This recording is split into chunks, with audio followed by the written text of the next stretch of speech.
Hello my dear students, कैसे हैं आप लोग। अच्छे होंगे, उम्मीद करती हूँ लोग अपनी तैयारी कर रहे होंगे। Welcome to YouTube my channel bright future with Sumit. आज के केमिस्ट्री के इस वीडियो में आपको पढ़ने को मिलेगी नेमिंग रिएक्शन, जो काफ़ी पूछी जाती है, चाहे वो हाई स्कूल रहा हो या इंटरमीडिएट रहा हो, या मैकेनिज्म की बात करूँ तो बीएससी और एमएससी में भी पूछी जाती है। ये मैकेनिज्म और रिएक्शंस काफ़ी पूछी जाती है, इसलिए आपको क्या करना है, क्योंकि इसका मेन एम क्या होता है, अमीन बनाती है। अमीन जो रहती है वो क्या होती है, प्रोटीन के रूप में काम आती है। इसीलिए इसको जो है क्या बोलते हैं, एज ए इंडस्ट्रियल के रूप में भी यूज़ करते हैं, इसलिए ये रिएक्शंस ज़्यादा पूछी जाती है। तो ये इंडस्ट्रियल के प्रोसेस में पूछी जा रही है, इसलिए आपको क्या करना है, इसको सीखना है। कैसे करते हैं, नेमिंग रिएक्शन है। इस नेम से ही आप क्या बोलते हैं, रिएक्शन को आप सीख जाएंगे कौन कौन से इसके रिएक्टेंट यूज किए जा रहे थे, जिससे ये क्या बोलते हैं अभिक्रिया से प्रोडक्ट बना रही थी। तो यही जैसे कि स्मिथ के नाम से आपको स्पेलिंग अगर याद है तो आप जो है इस रिएक्शन को कर पाएंगे। कैसे कर पाएंगे, एक ट्रिक है। तो कैसे करेंगे आप, जैसे स्मिथ का स्पेलिंग क्या है, SCHMITT स्मिथ। स्मिथ का अगर आप बोलोगे तो इन जो स्टार्टिंग के 3 वर्ड लिखे हुए हैं, 3 जो अल्फ़ाबेट लिखे हुए हैं, इनसे आप केमिकल के अगर नेम याद कर लेते हो तो जिससे आपको रिएजेंट पता करने में आसानी रहेगी। कहोगे कैसे, एस से आपका क्या हो जाएगा, सल्फ्यूरिक एसिड।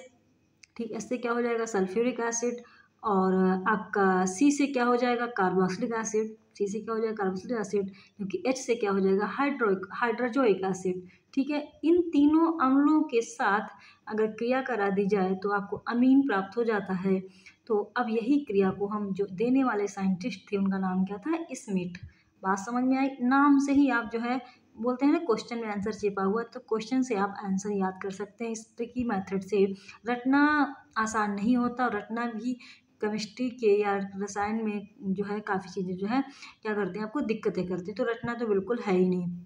तो मैंने बोला नाम से ही आप इसको क्या कर आसानी से कर ले जाएंगे। तो स्मिथ से नाम से आपने किया, पहला वर्ड जो एस है उससे आप सल्फ्यूरिक एसिड, सी से कार्बोक्सिलिक एसिड, एच से क्या हो जाएगा, हाइड्रोजोइक एसिड। अब हाइड्रोजोइक एसिड जो रहता है वो कहोगे कैसे, मान लो सल्फ्यूरिक एसिड का फार्मूला पता है H2SO4, जबकि कार्बोक्सिलिक एसिड का फार्मूला पता है, मतलब कोई भी ले सकते हो कार्बोक्सिलिक एसिड, बोल सकते हो RCOH जिसे बोल सकते हो। तो एसिटिक एसिड ले लिया, फॉर्मिक एसिड ले लिया, बेंजोइक एसिड ले लिया।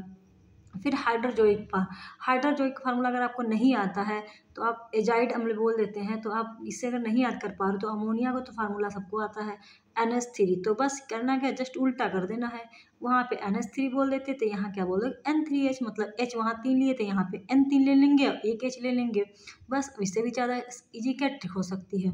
चलिए करते हैं, कैसे करेंगे। जैसे ही कार्बोक्सिलिक अम्ल को हाइड्रोजोइक अम्ल के साथ क्रिया कराते हैं तो सल्फ्यूरिक अम्ल की उपस्थिति में करानी है।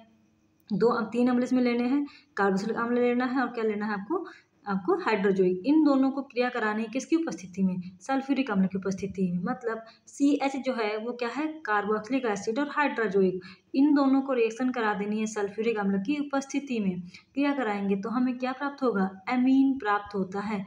अमीन के साथ में 2 गैसेस प्राप्त होती हैं, CO2 और कौन सी, N2 गैस प्राप्त होती है।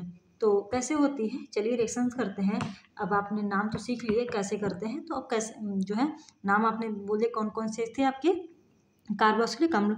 तो कार्बोक्सिलिक अम्ल में आपने क्या लिया, CH3COOH, मतलब एसिटिक एसिड। क्या लिया आपने, एसिटिक एसिड।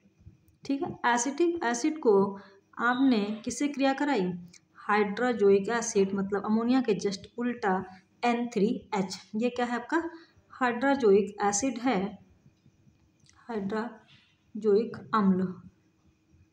हाइड्रोजोइक अम्ल के साथ क्या करना है आपको, सांद्र कंसंट्रेट सल्फ्यूरिक अम्ल लेना है। कैसा लेना है, सल्फ्यूरिक अम्ल लेना है। सांद्र की उपस्थिति में जब क्रिया कराएंगे तब आपका बनेगा क्या, अमीन। अमीन का जो फंक्शनल जो ग्रुप होता है वो क्या होता है, RNH2। ये होता है फंक्शनल ग्रुप अमीन का। ठीक है, तो इनके साथ जब क्रिया कराएंगे तो उसने बोला था पहले क्या मिलेगा, CO2 और N2 गैस मिलती है। तो मीन्स समझ में आ रहा है कि यहाँ से अगर हम CO2 और N2 निकाल दें तो बचेगा क्या, सीधी सी बात है, जो COOH है ये अगर निकल जाए तो मीन्स क्या निकलना है, ये CO2 निकालना है। तो आपने क्या किया, CO2 को पहले रिमूव कर दिया। अब CO2 को रिमूव करने के बाद बचा इसके पास क्या, CH3, और उसके बाद में क्या बचा हुआ H। तो यही आके अब इसके पास CO2 चला गया तो यहाँ से एक N आया, ठीक है, क्या आया, एक N आया।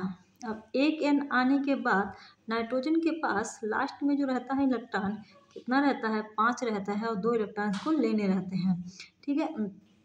तो इसके पास अगर इनके पास रहता है, आपके 7 रहता है नाइट्रोजन का, 7 रहता है तो 2 कामा 5, तो 5 मतलब 3 इलेक्ट्रॉन इसको स्टेप पूरा करने के लिए चाहिए होता है।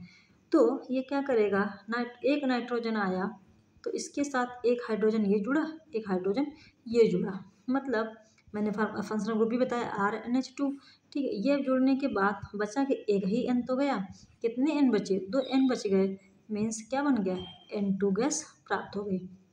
बात समझ में आई। एसिटिक अम्ल को हाइड्रोजोइक अम्ल के साथ इसकी उपस्थिति में, सांसल्फिक अम्ल की उपस्थिति में क्रिया कराते हैं तो आपका प्राथमिक एमीन प्राप्त होता है। एमीन के साथ क्या प्राप्त होता है, आपका carbon dioxide plus nitrogen gas. तो इसी को आप ऐसे लिख सकते थे, CH3COOH प्लस N3H। अब यही उपस्थिति में क्रिया कराने देनी थी तो बन जाएगा क्या, CH3NH2 plus CO2 plus N2, ठीक है। इसे हम बोल देंगे मेथिल अमीन, क्या बोल देंगे, मेथिल, एक है तो इसलिए मेथिल अमीन। कई सारे अमीन प्राप्त कर सकते हो, मेथिल और जो है क्या बोलते हैं एथिल, प्रोपिल, या कह सकते हैं एलिफेटिक भी, और आपको क्या है एरोमेटिक भी अमीन इससे प्राप्त हो सकती है। तो ये आपका था क्या, स्मिट अपक्रिया, समझ लीजिएगा। स्मिट में क्या करते हैं हम, कार्बोक्सिलिक अम्ल के साथ हाइड्रोजोइक के साथ क्रिया कराएंगे सांसल्फ्यूरिक अम्ल की उपस्थिति में तो हमें अमीन प्राप्त होता है। अमीन के साथ CO2 और N2 गैस भी प्राप्त होती है। तो क्रिया कराई, एसिटिक एसिड को तोड़ा, तोड़ने के बाद CO2 निकल गई, निकलने के बाद एक N के जुड़ गया, बना दिया क्या, एमीन, और CO2 और N2 गैस रिमूव हो गई।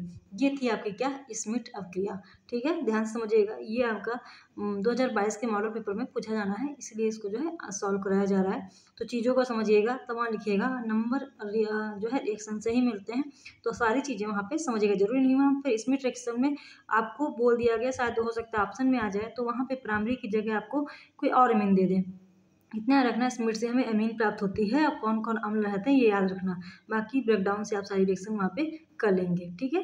तो बात समझ में आ गई। चलिए नेक्स्ट वीडियो में मिलते हैं, तब तक के लिए जय हिंद।